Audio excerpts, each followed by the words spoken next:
సిగాచి ఘటనపై మాజీ మంత్రి కేటీఆర్ ఫ్రస్ట్రేషన్లో మాట్లాడుతున్నారని ఫైర్ అయ్యారు మంత్రి వివేక్ వెంకటస్వామి. కేటీఆర్ అసలు విషయం తెలుసుకోకుండా మాట్లాడుతున్నారని అన్నారు. ఘటనపై సీఎం మంత్రులు స్పందించలేదని అనడం అవాస్తవమన్నారు. సీఎం రేవంత్ ఆదేశాలతో తాము అన్ని చర్యలు తీసుకున్నామన్నారు మంత్రి వివేక్. కొండగట్టు బస్సు ప్రమాదంలో 64 మంది ప్రయాణికులు చనిపోతే కేసీఆర్ కనీసం పరామర్శించలేదని విమర్శించారు. సీఎం రేవంత్ పై కేటీఆర్ చూపించే ఫ్రస్ట్రేషన్ను వారి తండ్రి కేసీఆర్ పై చూపాలన్నారు. జూబ్లీహిల్స్ నియోజకవర్గంలో పర్యటించారు మంత్రి వివేక్ వెంకటస్వామి.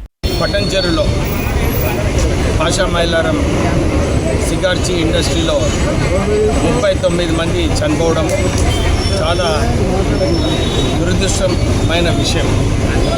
ముఖ్యమంత్రి రేవంత్ రెడ్డి గారు 24 గంటల్లోనే వచ్చి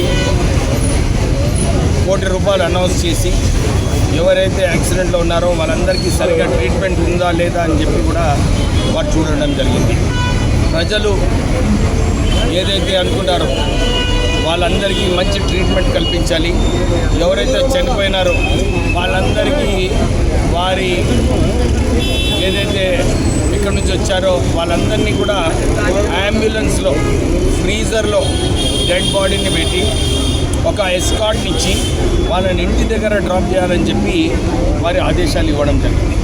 కానీ ఈరోజు కేటీఆర్ గారు నిజంగానే ఫ్రస్ట్రేటెడ్ అయిపోయినట్టు కనబడుతున్నది. అంబులెన్స్ అరేంజ్ చేసిండ్రు, ఫ్రీజర్ అరేంజ్ చేసిండ్రు, ఒక ఎస్కార్ట్ అరేంజ్ చేసిండ్రు.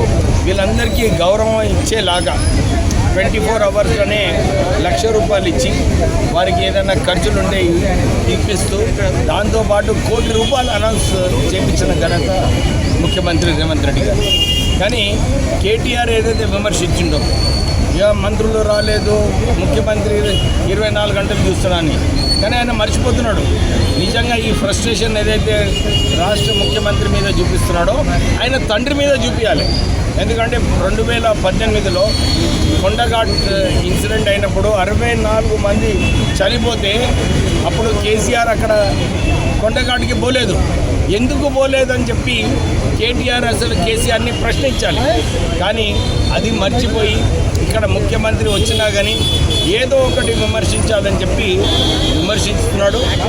రాష్ట్ర ప్రభుత్వం ఈ దుర్ఘటన అయిన వెంటనే 20 నిమిషాలలో కలెక్టర్ ఎస్పీ పోయినారు. గంట లోపల దామోదర్ రాజనరసింహ గారు, నేను లేబర్ మంత్రిగా నేను స్పాట్లో వెళ్ళాము. ఎవరైతే ఎఫెక్ట్ అయినారో వాళ్ళందరికీ హాస్పిటల్లో జాయిన్ చేయించి సరిగా ట్రీట్మెంట్ ఇప్పించడం జరిగింది. మా లేబర్ డిపార్ట్మెంట్ ఇన్స్పెక్షన్ డిసెంబర్ 2024లో చేసినప్పుడు స్పష్టంగా వాళ్ళందరూ రాసినారు ఏంటి మేనేజ్మెంట్ ఏమేమి కార్యాచరణ తీసుకోవాలని చెప్పి వారు ఆల్రెడీ కార్యాచరణ చేయడం జరిగింది. ఇది మేనేజ్మెంట్ రెస్పాన్సిబిలిటీ. ప్రభుత్వం పైన చేయడము అది సరైన పద్ధతి కాదు. పొలిటికల్ డ్రామా మనం పాలిటిక్స్లో చేసుకోవాలి.